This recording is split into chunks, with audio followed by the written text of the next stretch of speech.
What's going on, everybody? It is 1:54 p.m. It is Thursday, August the 19th, 2021.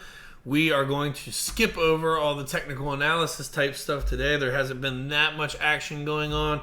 Cardano's leading still. It looks like Solana's still doing its thing. XDC looked like it was still raging pretty good too. Nothing really worth me wasting that much time on this video. We're going to get back to some good old-fashioned market news. We're going to cover a bunch of stuff.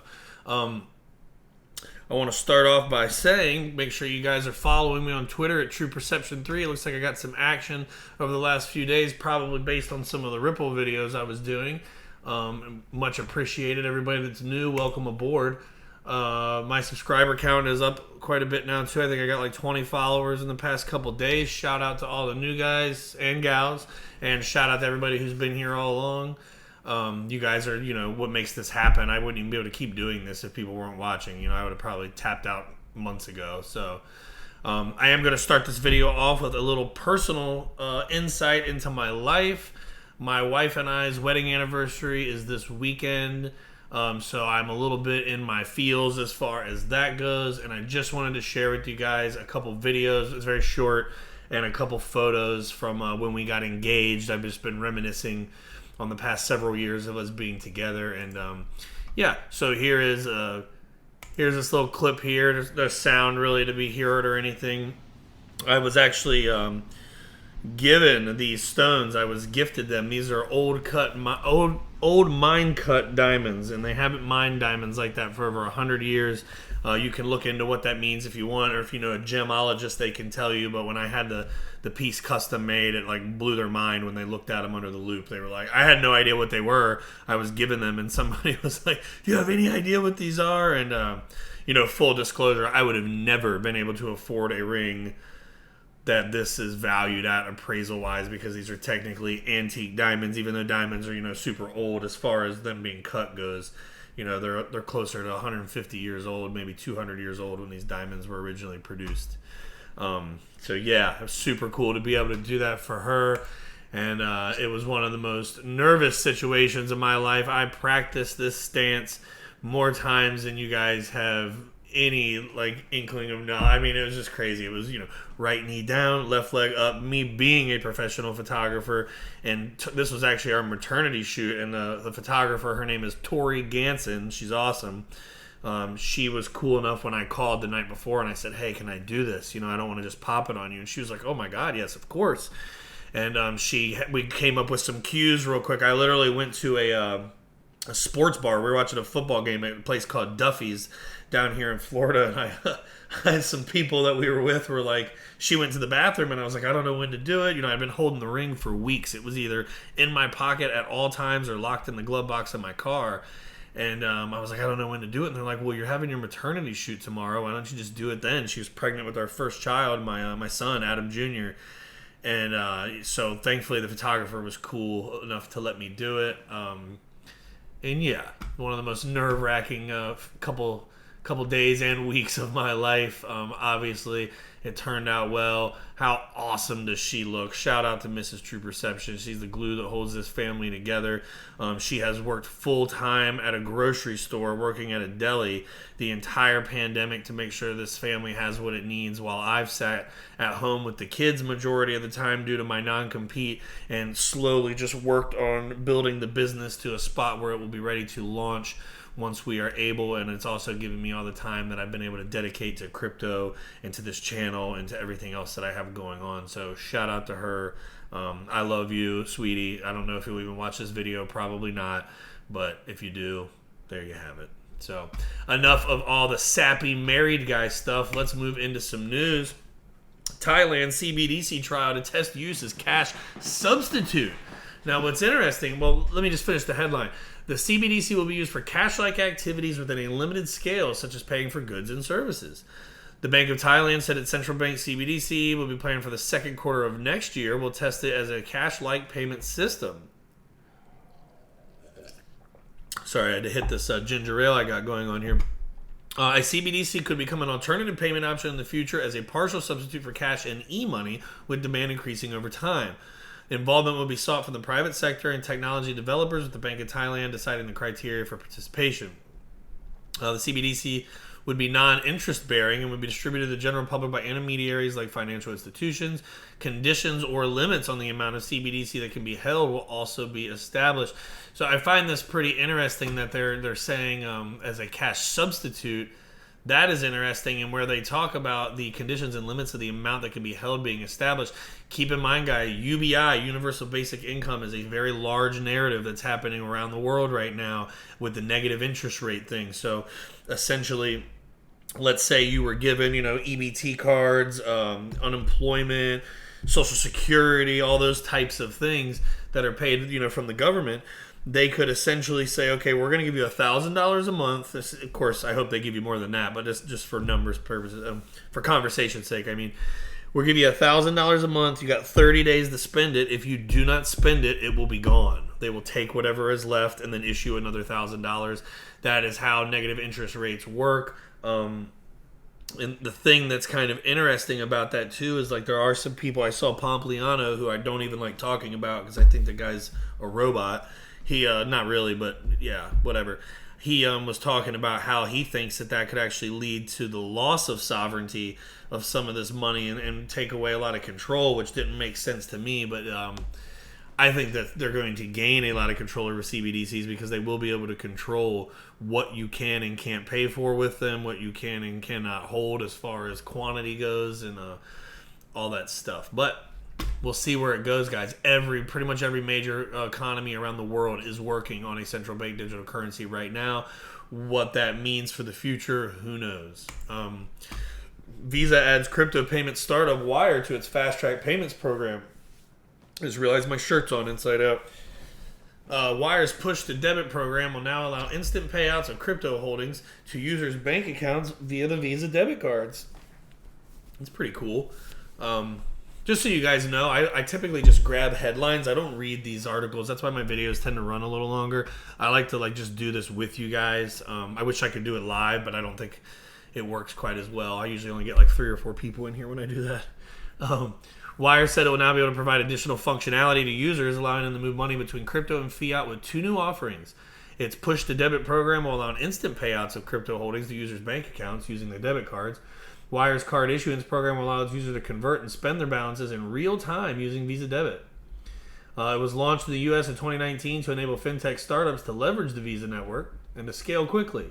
The program will give Wire direct access to partner network as well as the experts who can help expand the business in the most efficient way possible. Now, I got my MasterCard via Global ID, which is essentially the Uphold card, but it's specifically an XRP card. So everything I purchase through that debit card, I earn rewards in XRP. I can spend my digital assets. I can spend USD. I can even spend the gold that I hold that's on Uphold. That's the account that you link it to, and has the whole universal gold thing, which I don't know. I wasn't even going to cover that in this video, but I just made my first investment into universal gold. And just to give you guys a brief idea, I'll cover that in my next video. I'm going to jot that down in my notebook right now so I don't forget. Universal gold is an ERC20 token that is supposed to be pegged, 1-to-1 basically with physical gold that is held in Australia, I believe, by some companies. It's in some climate controlled environment, yada yada yada. But what's cool about it is you can buy it fractionally. If you want to buy $1 worth, I believe you can buy as low as that. I made my first initial investment was only $30 initially, and then I'm going to go from there. I just had some the tokens I'd been getting from the Brave browser, which pays out in the BAT token, and then a couple rewards I had gotten through some other things. I just bought $30 worth of gold just to see how it would go. Let me write this down. Universal gold. What's cool about it though is because it's tied to the Ethereum network or any network that you could, everything's going to get tokenized eventually, but you don't have to pay for the storage fees. You don't have any transportability issues, and I do believe you can still request the physical gold if you would like to self-custody. I'm not sure exactly how that works, but that's also the beauty of getting it as an ERC20 token, is it is compatible with several wallets. You don't have to leave it on Uphold, so you can self-custody. Enough about that. Wells Fargo launches passive Bitcoin fund for its wealthy clients. JP Morgan has also registered its passive Bitcoin fund with the U.S. regulators on Thursday. That's huge. JP Morgan was filed with the SEC. Wells Fargo is not providing comments right now, but I mean, this is a big deal. That's a lot of money going to be coming in. Second largest U.S. mortgage lender will accept crypto payments this year. How about that? The United Wholesale Mortgage CEO, Matt Whoever, outlined plans to accept crypto payments later this year. United Wholesale, we're excited that hopefully this year we can actually execute on that before anyone else in the country. We're going to walk before we run, but at the same time, we are definitely a leader in technology and innovation, and we are always trying to do the best and be the leader in everything we do. I kind of butchered that when I read it. I got distracted, but you get the point. Another huge news, Coinbase has launched in Japan, partnering with, this is Mitsubishi, something. It's not the car company, but Mitsubishi UFJ Financial Group, that's what it is, one of Japan's largest banks. This will give Coinbase a real boost as the bank serves over 40 million customers. And we all know Japan is huge on crypto. And I guarantee you, and of course this is pure speculation, I bet you this branch of Coinbase will have XRP listed. Watch. You just watch. One of the biggest pieces of news in the past couple days, Facebook set to deliver cryptocurrency-tied digital wallet. With the DIEM currency, which DIEM is going to be a stable coin that's technically linked to the dollar. That's what they're saying anyway. Consumers will be able to make online payments without transaction fees. David Marcus, the head of the social media giant's financial services unit, who I believe was the guy from PayPal Galactic once upon a time. Look that up. I think that ended. They stopped talking about it in like 2013, but here he is. He contends that the digital wallet could repair the broken payments infrastructure that exists in the U.S.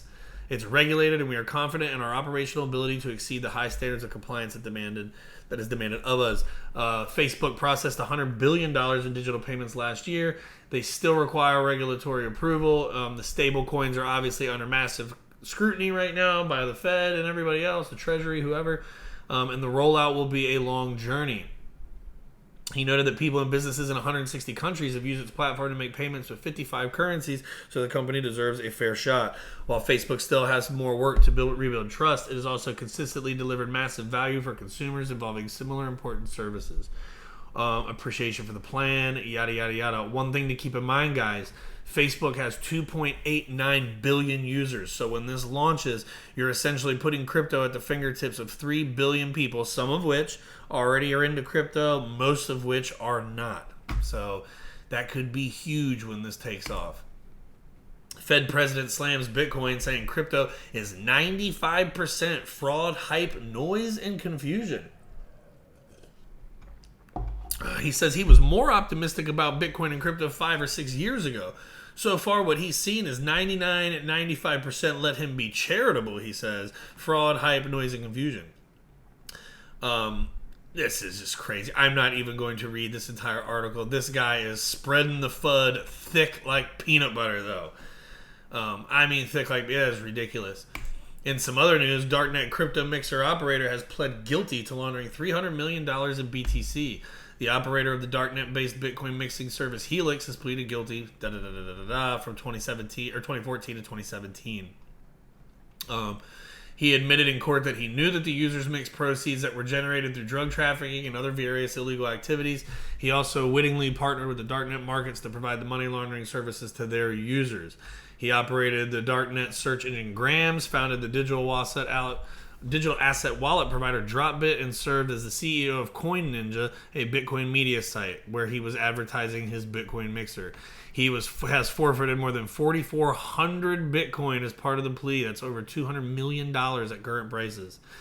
His sentencing is yet to be determined, with the Ohio native facing up to 20 years plus fees. He argued in court that Bitcoin was not money, so he could not be found guilty. His reasoning was that although he did indeed mix Bitcoins through his services, it not being money, which would mean that he cannot be charged with money laundering. The judge has rejected that argument. The term money commonly means a medium of exchange, method of payment, or store of value. Bitcoin is these things. Huh, that's interesting. So that would mean that XRP is also money. Look at that. Darknet markets and the dealers who sell opioids and other illegal drugs to them are a growing scourge. They may try to hide their identities and launder millions in sales behind technologies like Helix, but the department and its law enforcement partners will shine a light on their activities. Interesting. Is DeFi the real reason behind the U.S. infrastructure bill's crypto inclusions? This is interesting here. And we're going to talk about DeFi through a couple of these articles here. That's why we couldn't get the language changed to capture only the centralized exchanges. We found out very quickly that it wasn't just a senator's misunderstanding. The Treasury Department has played an important role in drafting the language and also ensuring that any revision we proposed was going back to the Treasury Department for their approval or rejection. The idea that you would carve out an exemption for what is viewed as the really bad, horrible climate changing, causing ocean boiling proof of work mining, but then not have the exemption for proof of stake validators just made absolutely no sense. And they are threatened by DeFi in a big way. These legacy financial institutions do not want you to be able to sit here and get 100% APYs. They do not want it. I just talked to one of my in-laws last night, and I talked to a few people about it actually yesterday, and they just... The wealth gap, there is an opportunity for that to shrink right now, and they are fighting back in a big way. Do not be mistaken. Yes, that's speculation in my opinion, but that is based on hours and hours of research and insight that I think I have gained through, other experts, other influencers. Obviously I form my own opinion, but I digest a lot of this stuff, and they are freaking out right now. The SEC chair, Gary Gensler, wants to regulate DeFi. The SEC wants to regulate everything. It's crazy that they don't even have the authority to do so, but yet here they are, wielding their hammer everywhere. He says that DeFi could fall under the provision or the purview of regulators. He suggested the term DeFi isn't necessarily accurate, calling it a bit of a misnomer. These platforms facilitate something that may be decentralized in some aspect, but highly centralized in other aspects. He talks about how the individuals involved tend to act as promoters and sponsors. There's still a core group of folks that are not writing the software like the open source software, but they often have governance and fees. There's some incentive structure for those promoters and sponsors in the middle of this.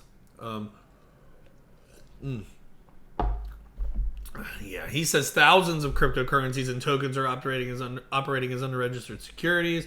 Decentralized finance platforms not only can implicate security laws, some platforms also can implicate the commodities law and the banking law, he said. For what it's worth, he did not stop at DeFi. He has joined Senator Warren in calling for more robust consumer protection within the crypto industry as a whole. We're an investment protection agency, and right now this asset class, Bitcoin and hundreds of other coins that investors are trading, is a speculative class. What we want to do is provide some of the basic protections against fraud and manipulation.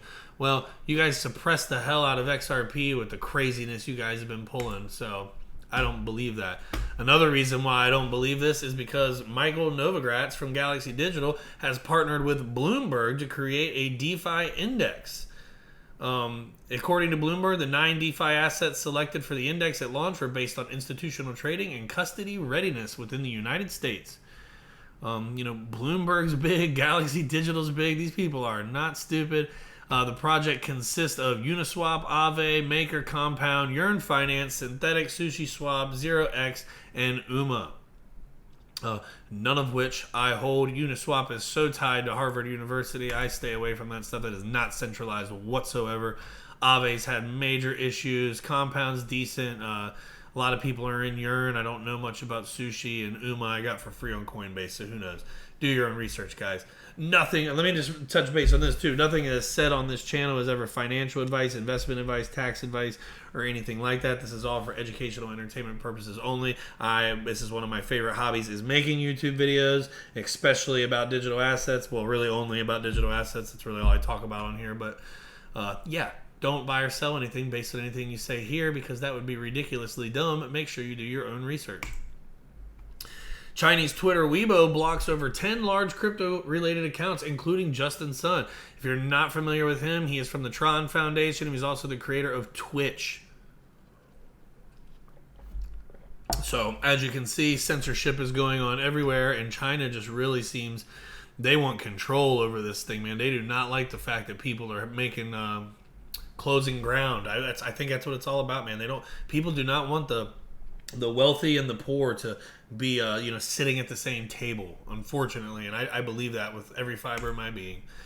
Brian Quintes is stepping down as the CFTC commissioner by the end of August. He has been a longtime crypto advocate and said he was stepping down in October of last year. Well, he is finally doing so at the end of the month, apparently.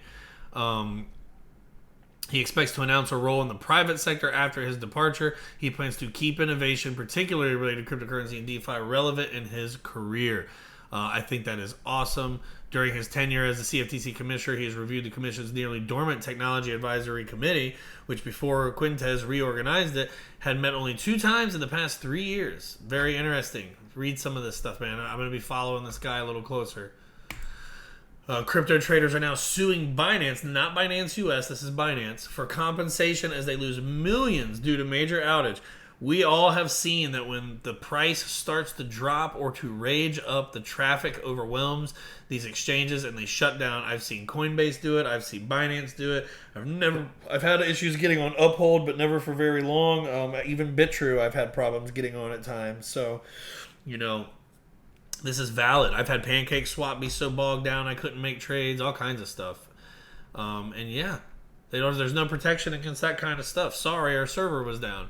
So now people are suing them. Who knows how that's going to go, though. Now let's get into the fun stuff. Everybody's favorite Ripple SEC drama. The former SEC director, William Hinman, says he told Ripple to stop selling XRP as an unregistered security. I went over some of this in the deposition, and it's very interesting. The SEC has alleged that XRP was an unregistered security upon its launch and that it remains a security to this day. He does not view all security assets as securities. He said in a 2018 speech that he doesn't think Ethereum or Bitcoin are securities due to the decentralized structure of their networks. That is also BS. Maybe for Bitcoin, I can jump on that. Ethereum is not as decentralized as they like it to think, man. It is set up for the people at the top. It is definitely built like a Ponzi scheme. It might not look like one, but I beg to differ. And he says, frankly, the one I recall most clearly is probably the one when XRP came in with a person who had my position before me as well as an enforcement counsel. They were interested in, is there a way to restructure what we're doing to bring it within compliance of security laws? And the first thing I said to them was, you're continuing to offer XRP without any kind of restrictions. That would apply as a securities offering. If you want to come into compliance, you have to stop doing that, and they understood that. Well, what's interesting about that, Jeremy Hogan has said right here, where I actually got this in the wrong order, but they are filing right now to get into more of the Slack communications, and Jeremy does agree that because of the way things are going, there probably will be granted. You can check that out later. There's James Fallon talking about that, and I will include the link to the actual document in case you guys are wanting to nerd out on that. This is what I was looking for. The SEC has been caught erasing relevant documents in this XRP lawsuit. They are really trying to get against it. It says the court should not override that privilege and punish frank governmental deliberations, particularly where the internal pre-decisional deliberative material defendants seek, which they never saw or knew about, is not relevant to any claim or defense. Defendants have already sought and obtained an extraordinary amount of discovery from the SEC, yet the defendants now claim that the privileged non-public SEC communications about the regulations of digital assets at large are somehow so relevant that the SEC's important deliberative privilege should be overridden. Meanwhile, the defendants have moved to strike on the record the most probative, relevant evidence they have ever obtained from the SEC discovery. Former SEC Division of Corporation Finance Director Hinman's deposition testimony that he met with Ripple representatives and told them that he considered Ripple sales of XRP to be sales of securities that Ripple should stop. The theory behind the defendant's motion appears to be that a non-public and privileged comments by SEC employees that defendants never saw, including about digital assets other than XRP, are relevant, but what Hinman told Ripple's representatives about XRP is not. So this part of it's heating up a little bit. And then here's the deleted portion of the SEC document, and this, I don't know if this is 100% verbatim, but I do believe it is. You can tell 10 different call 10 different law firms. They give you 10 different answers. Each of them has their own particular spin. It's like the white light of your speech went through a prism and came out in 10 different colors of legal advice. It's pretty much what they're saying, And then when you go over, do we have the document here? We do. It says, she talks about, did he deleted it? Does anybody remember? Oh, I don't remember. And he's basically led by his attorney to say he doesn't remember. And he even says here, he says, even if it is, you can ask him if he directed Seaman to delete it. I mean, does he remember that? Do you remember telling Seaman to delete it? Of course he doesn't recall that. It's very, very interesting where this thing's starting to go. They're playing ping pong right now with this thing. Hinman stated that if you ask 10 different law firms, you get 10 different opinions. If Hinman told Ripple and Brad Garlinghouse that he believed XRP was a security, who cares? That's one opinion, and it was coming from a guy whose law firm was on the board of the Ethereum Alliance. Let's be real. I mean, it's true.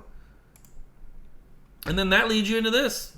Suspected conflict of interest between the SEC and XRP. Government watchdog Empower Oversight is investing the SEC versus Ripple case. The agency suspects conflicts of interest between the two, citing former employees. Notably, XRP has performed really well amid the market bull run, even as Bitcoin and ETH have staggered.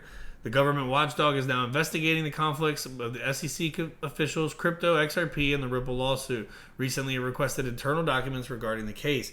It aims to track any potential conflict of interest in the commission, especially involving former high-level officials. This is highly relevant to the SEC's lawsuit against Ripple Labs and its employees. The agencies announced on Wednesday that it had submitted a detailed request to the SEC seeking communications between SEC officials and their current and former employees. The request was filed under the Freedom of Information Act. And per its official website, I didn't know it was going to take me way over here. Bloop. Sorry about that. Sorry if that kind of... Yeah, anyway, you get the gist of it. This stuff, the fact that they've been working with the Ethereum Alliance, they were getting paid by people that were their former employee, sits on the board, their former employer, sits on the board of the Ethereum Alliance. I mean, it's a lot of very interesting things.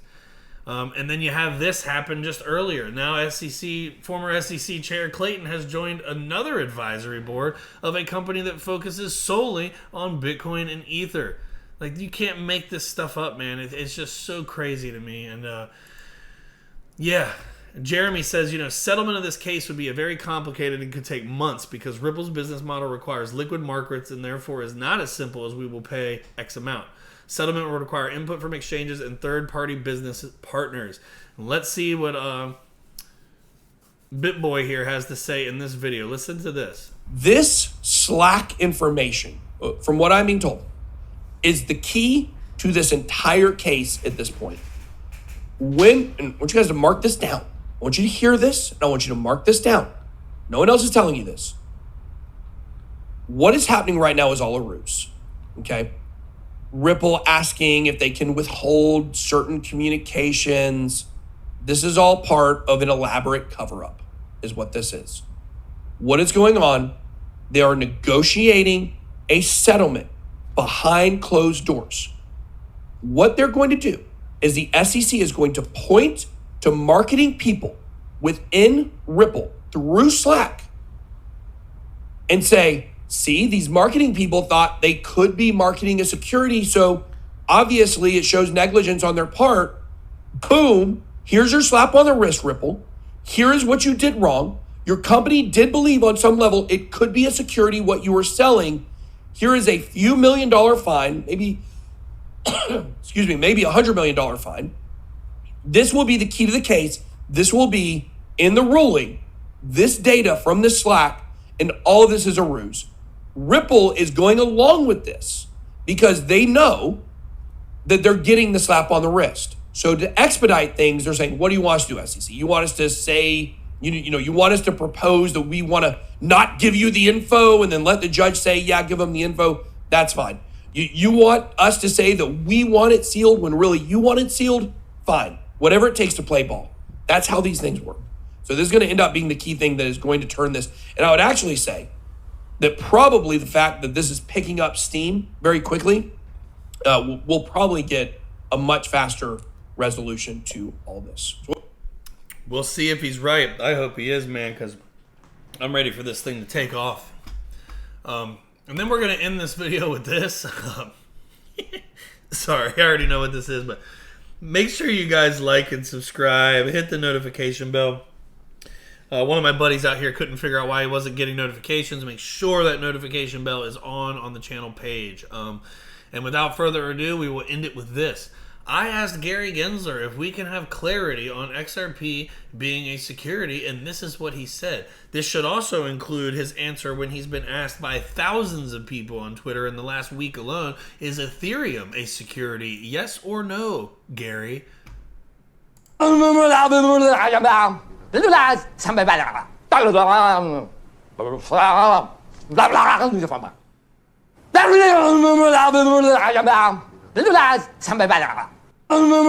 Makes sense to me. That's going to do it for me, guys. I will catch you guys on the next video. Have a good day and stay bullish. Make sure you're paying attention. We are fighting those retracement levels right now. Anything could happen, so make sure you're awake.